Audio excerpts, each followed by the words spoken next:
Welcome to the Argument Essay with Sources, an assignment completed in stages. This assignment is started early during the term because there are many components, and as we go through the list you'll see. I don't want you to rush through it. I want you to take time to think critically so that in the end you come up with a very well-crafted essay. The first step is starting with a research question. In order to conduct research, you need to have a more defined approach to it so that you don't get 1,000 results, but with a research question, you can cut it down to a manageable level.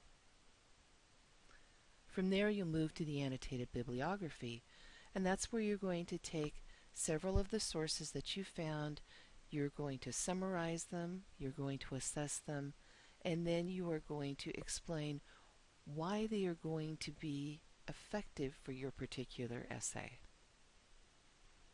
From there you move to the outline, and the outline is going to follow the same format that we will be using throughout the semester, which means complete sentences, no more than one sentence per component. So thesis, topic sentences for each of the body paragraphs, and a concluding statement, all of those will be in complete sentence form. From there you'll move to a rough draft. You'll submit the rough draft. I'll give you some general revision suggestions as you move forward before you work on the final draft. And here it is, that final draft. This is the culmination of the entire semester's research and your skill as a critical thinker. But you're not done yet because there is a reflection. I want you to tell me what happened during this journey through this research paper. How is it different than papers that you've done before? What were the challenges? What did you find really satisfying? These are the types of questions that you'll include in that reflection. So let's take a look at some examples from previous students. And there's one in there from my previous writing as well. So I had a student who was really interested in the character of Sherlock on the BBC show. And in that show, he constantly says that he is a high-functioning sociopath. So this particular student did the secondary research on sociopathology, gained an understanding of that, and then took a look at the character of Sherlock to make a determination whether or not the character fit within the parameters. It was a great paper. I had another student who was interested in the show The Fosters, and there's a graffiti that's used repeatedly. It's called The Hammer Girl. So she thought a little bit more deeply about this graffiti and how it evolved over the show.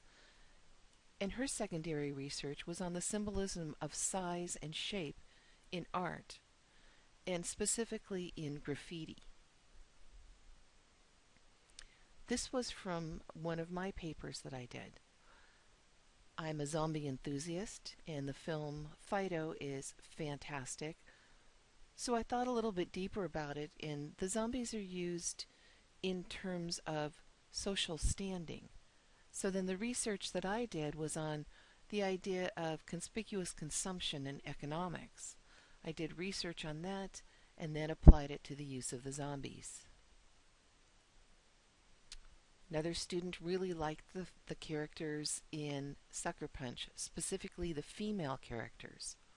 So what he did was he looked at Joseph Campbell's theory of the hero's journey and then applied it to those female characters.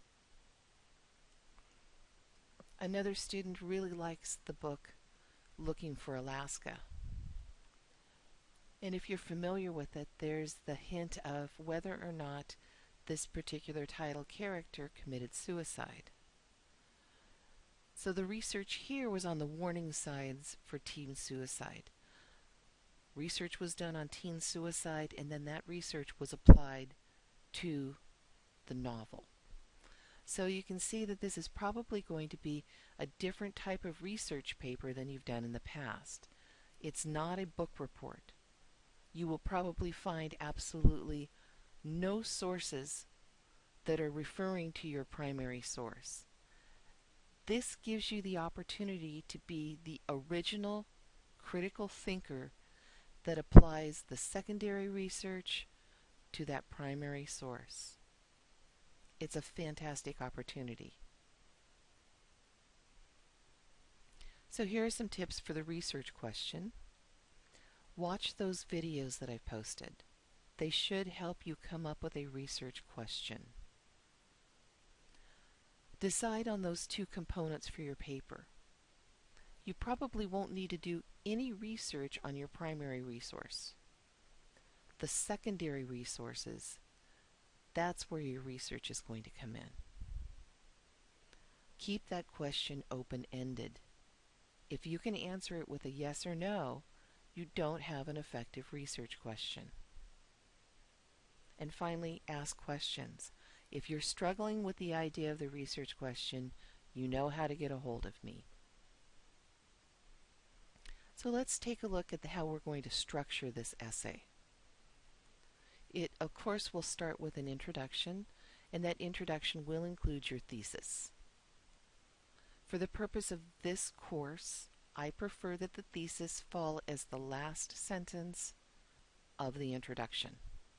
So make sure that's where you put it. The introduction is followed by the body. And the body consists of your paragraphs of evidence. And it also has to have that refutation of opposing arguments. Now, in this example, I have 3 body paragraphs of evidence and 1 of refutation. In your particular paper, you may have 4 evidence paragraphs and 1 refutation, or 4 evidence and 2 refutation. Remember that you want to have that balance, though, so that your evidence outweighs your refutation. And finally, there's the conclusion. And that's where your concluding statement is going to appear. That's the wrap-up. Why is this significant? So if you prove it all the way through, it has to have some sort of significance. And as always, ask questions. There are no silly questions. I am more than willing to answer any questions. So, you have my email. You have the journey set before you. So please, sally forth and have fun.